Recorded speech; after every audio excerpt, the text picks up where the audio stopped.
tarde, meus amores, tudo bem? Gente, eu vim aqui hoje contar uma coisinha pra vocês que eu me constrangi muito ontem devido a eu ter escutado isso, né? Porque assim, a gente sabe que na vida nada é fácil pra conquistar. A gente sabe que independente de qualquer coisa a gente tem que ter muita fé. E assim, vou contar pra vocês aqui uma coisa. Eu fui mãe muito nova. Eu engravidei com 16 anos e tive com 17. E o meu filho, né? Meu filho, meu amor, minha vida, minha bênção, que é o Heitor, com 3 meses de idade, ele foi diagnosticado com a síndrome de West. Ele teve a sua primeira internação com 3 meses de idade. Ele ficou internado com princípio de pneumonia e bronquiolite, né? Ficou um mês.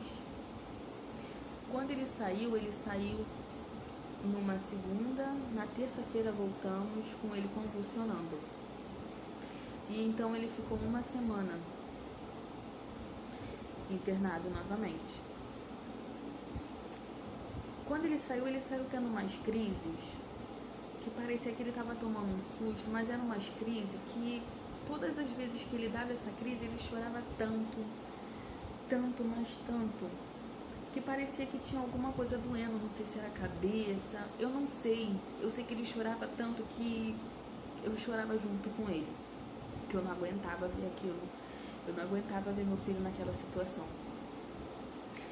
E então, a pediatra dele, levei ele em 3 pediatras e falaram pra mim que o que ele tinha era um refluxo, que isso ia melhorar quando ele fizesse 7 meses de idade. A gente sabe que quando a gente é mãe, que a gente ama e que quando tudo toca no nosso coração e fala assim, isso não é normal, a gente sabe que a gente vai chegar longe, né? A gente sabe que a gente vai até descobrir o que tá acontecendo. E tudo na minha cabeça batia que aquilo não era normal, que o meu filho chorava demais e que aquilo não era um refluxo. Então eu levei ele na pediatra. Quando a gente chegamos lá, conversei com a pediatra me encaminhou para o neuro.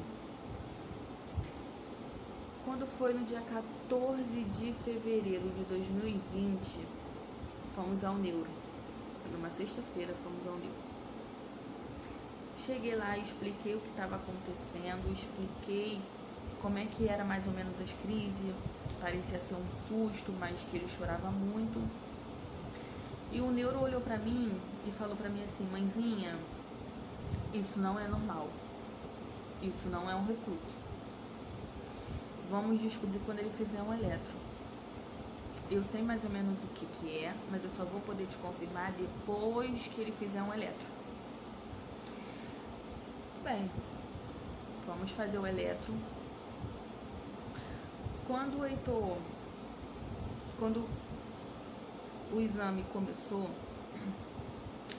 o neuro olhou pra minha cara com uma cara de espantado e eu perguntei pra ele se estava tudo bem. E ele falou pra mim assim, não, mãezinha, não tem nada bem.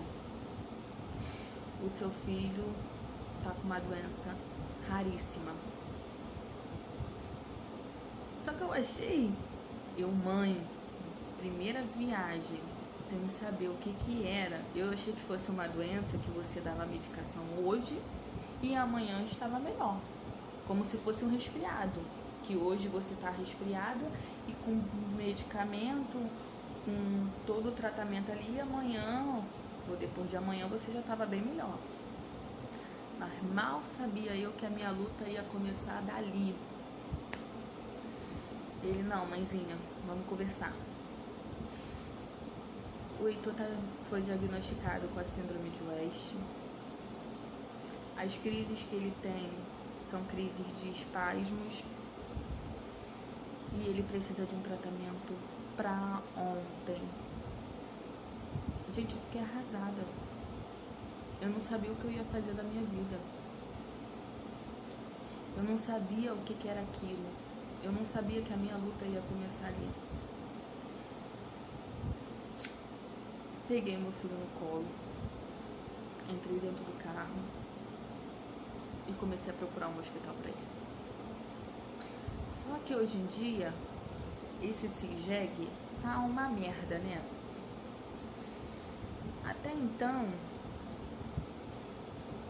eu tinha que pegar uma guia para constar que ele estava na fila do CIGEG, em caso de emergência no neuro, para conseguir um hospital. Quando foi na segunda-feira de manhã, eu fui atrás desse papel, consegui o papel e fui atrás de um hospital. O primeiro hospital que eu bati foi lá na Ilha do Fundão, o IPPMG. Cheguei lá desorientada. Falei com segurança que estava na porta, ele me encaminhou para a emergência. Quando chegou lá, ele passou pela neuro e a neuro falou que ele ia precisar ficar internado para fazer o tratamento e saber realmente se era síndrome de West. Gente, eu nunca imaginei que eu fosse ver aquelas crianças na forma que eu vi. Porque a gente acha que a gente está passando por uma luta. Porque a minha vida, ela tá assim. Mas e quando você vê um ser tão pequenininho, inocente, em cima de uma cama de um hospital? O que na tua cabeça passa quando você vê aquilo? Se a minha vida tá desse jeito, imagine de quem tá em cima de uma cama de um hospital, lutando pela vida. Eu fiquei pré-depressiva, mas eu só saí de lá com o meu filho no braço. Gente, eu cheguei a escutar da boca de pessoas que o que o meu filho tinha não tinha cura, que o que o meu filho tinha ia matando ele aos pouquinhos, que ele primeiro ia ficar paralítico e depois ele não ia resistir. Eu fiquei arrasada,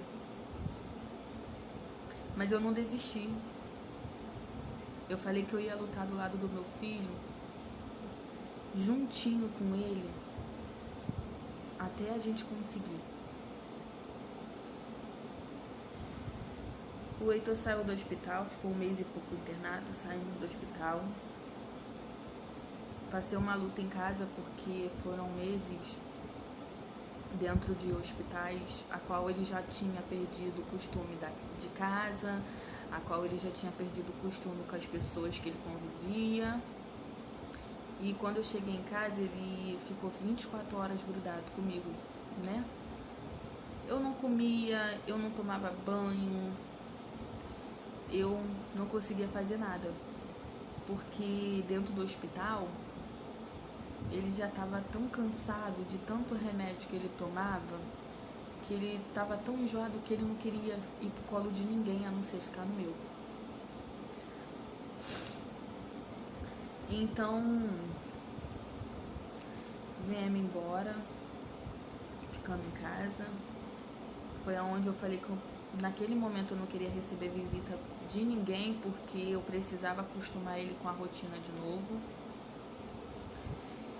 Gente, eu sei que foi uma luta. Eu vou mostrar pra vocês hoje em dia como é que meu filho tá. É claro que ele tem atraso no desenvolvimento? Tem, André, ele tem atraso? Tem. Ele vai fazer 4 anos ainda, não fala, são pouquinhas palavrinhas que ele fala, dá, ai, não. Ele anda, mas não tem firmeza nas pernas. E o desenvolvimento? Tá um pouquinho atrasado, mas está desenvolvendo. Gente, a gente tem que ter muita fé. Deus, ele sabe para quem vai dar um filho especial.